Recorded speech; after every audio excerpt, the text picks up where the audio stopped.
অনেককে বলতে শোনা যায় জীবন মানে শুধু আনন্দ আর আনন্দ। জীবন মানে শুধু চিল, কিন্তু বাস্তবে আসলে আনন্দ আর আনন্দ নয়। জীবন মানে সুখ, দুঃখ, হাসি, কান্না, আনন্দ, সব কিছুর সমাহার। তাই যারা জীবন মানে শুধু আনন্দ ভাবেন তারা ঠিক করেন না। যখন এই জীবনে কোনো বড় ধরনের বিপদ আসবে, যখন সেই বিপদে কাউকে পাশে পাবেন না, তখন বুঝবেন জীবনটা আসলে কি।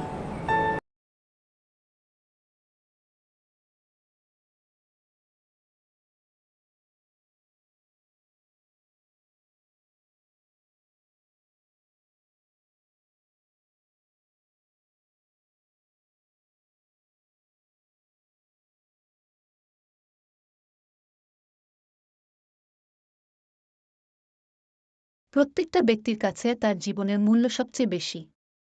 কোনো কিছুর বিনিময়েই কেউ তার নিজের ক্ষতি হয় বা জীবননাশ হতে পারে এরকম কাজ করে না। কেননা যা কিছুই করা হোক না কেন, জীবন একটাই, আর এক জীবনে সুখী হতে সব মানুষ পারে না। সুখী হতে হলে, সফল হতে হলে কঠোর পরিশ্রমী হতে হবে, নিজের জীবন নিজেকেই সাজিয়ে তুলতে হবে। কেউ কারো জীবন তৈরি করে দিতে পারে না।